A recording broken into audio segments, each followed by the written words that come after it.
Yeah, I want to talk about this horrible situation with Israel. It's interesting when it broke out, transiting Mars was precisely square Pluto. Well, we know Mars and Pluto is like flipping matches over an open can of gasoline, and that's exactly what happened. And again, I've always said brutal Pluto, and when you mix Mars up with it, it can get really volatile. And look what they've been doing to these poor innocent civilians. It's pretty bad. And I looked at an interrogation and said, okay, is this going to continue on? And it looks like it's going to get pretty intense before it gets better. And I looked also at when Israel was actually formed in 1948. Very interesting progressions. We had transiting Mars also with K2 aspecting transiting Saturn on the air trine of Israel. So this is definitely not going to go over lightly, and you wouldn't expect so after what Hamas did. And of course, Joe Biden has fueled Iran and the terrorist network with $6 billion. And that's very questionable. And also, many people have said how lax he's been on the Middle East policies.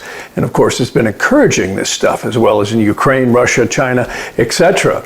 So this kind of is, again, a very interesting situation. Israel also has a secondary progressed Saturn squaring the sun between now and next year. So plain English is this could get deeper. And, you know, we see the Parliament of Iran chanting death to Israel. So this does not sound like something that's just going to go away, and it hasn't. This has been brewing for years. This has been a religious war jihad.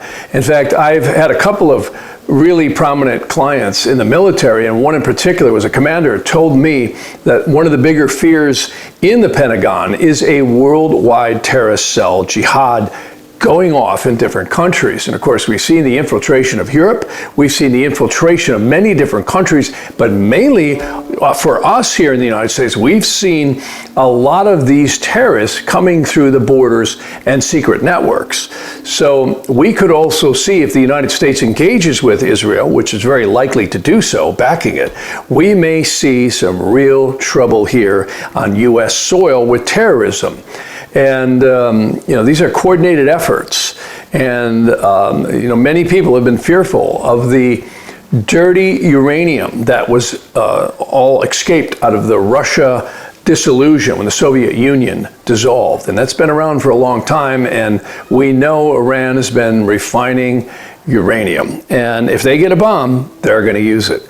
And if they use it, we are going to see some very serious things go on here, and let's hope that doesn't happen.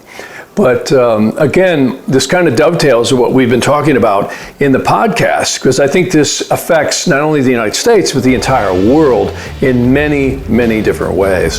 So let's hope that doesn't happen. Let's hope we see this thing resolve itself in a positive way. But the interrogation shows that's not likely to happen anytime real soon. Let's hope it does.